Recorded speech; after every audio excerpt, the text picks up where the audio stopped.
Bien, hermanos, amados en el Señor, como era el saludo del apóstol Juan, él siempre se refería a sus oyentes, a sus hermanos amados.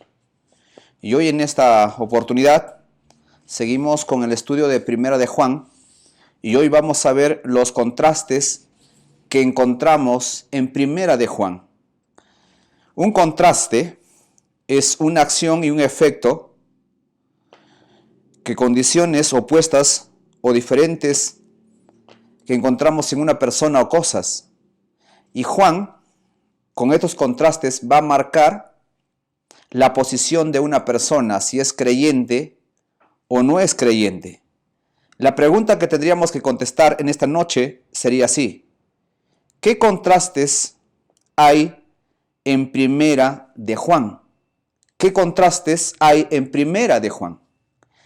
Y la primera que vamos a ver es la luz y las tinieblas. Es el primer contraste, la luz y las tinieblas. Para eso vamos a valernos de un versículo que encontramos aquí en 1 de Juan, capítulo 1, verso 5. La Biblia dice así: este es el mensaje que hemos oído de él, y os anunciamos: Dios es luz, y no hay ningunas tinieblas en él. En este verso encontramos nosotros luz y tinieblas. Cuando estamos hablando de luz, no estamos hablando de la luz eléctrica, estamos hablando de la luz de Dios, la santidad, la claridad, y el contraste es las tinieblas, el estilo de vida erróneo que llevan las personas. Entonces, aquí ya nos marca a nosotros la luz o las tinieblas. Versículo 7 dice: pero si andamos en luz, como Él está en luz, tenemos comunión unos con otros, y la sangre de Jesucristo nos limpia de todo pecado. 2 veces aparece en este versículo la palabra luz. Luego el versículo 7, el 9 ahora. Miren el versículo 9. El que dice que está en luz y aborrece a su hermano, está todavía en tinieblas. Aquí podemos definir nosotros y ver si uno está en luz, que dice que está en luz, pero aborrece a su hermano, todavía está en tinieblas. Ese es el primer contraste, la luz y las tinieblas. La luz representa una vida justa, las tinieblas representa una vida desorganizada. Ese es el primer contraste. El siguiente contraste sería de esta manera: amando al Padre o amando al mundo. Sencillo para recordar: amando al Padre y amando al mundo. El creyente ama al Padre, el que no conoce de Dios ama al mundo. Miren estos versículos. En 1 de Juan 2:15 dice: no améis al mundo, ni las cosas que están en el mundo.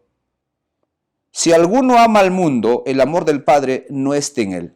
Ahí aparece 3 veces la palabra mundo y Padre. El creyente ama al Padre, pero no ama al mundo. Cuando está hablando del mundo, está hablando del sistema del mundo, lo que ofrece el mundo.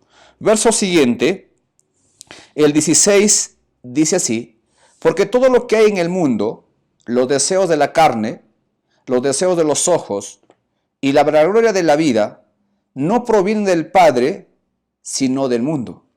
Ahí nos muestra algunas cosas del mundo, los deseos de los ojos, la carne y la vanagloria de la vida. Eso procede del mundo. Si un creyente le fascina, le llama, el mundo ya está poniéndose al contraste del Padre. El creyente tiene que amar al Padre o a Dios, como dice el versículo 17. La Biblia dice así: y el mundo pasa y sus deseos, pero el que hace la voluntad de Dios permanece para siempre. El mundo pasa, pero el que hace la voluntad de Dios permanece para siempre. Ese es el segundo contraste: amando al Padre y al mundo, un contraste. El tercer contraste sería así. Dice: los hijos de Dios y los hijos del diablo. Los hijos de Dios e hijos del diablo. Ahí hay un contraste, lo encontramos en 1 de Juan capítulo 3, verso 1 y 2, y también el versículo 10. La Biblia dice así: mirad cuál amor nos ha dado el Padre para que seamos llamados hijos de Dios. Por esto el mundo no nos conoce porque no le conoció a Él. Este versículo hace referencia y pone en posición a los hijos de Dios.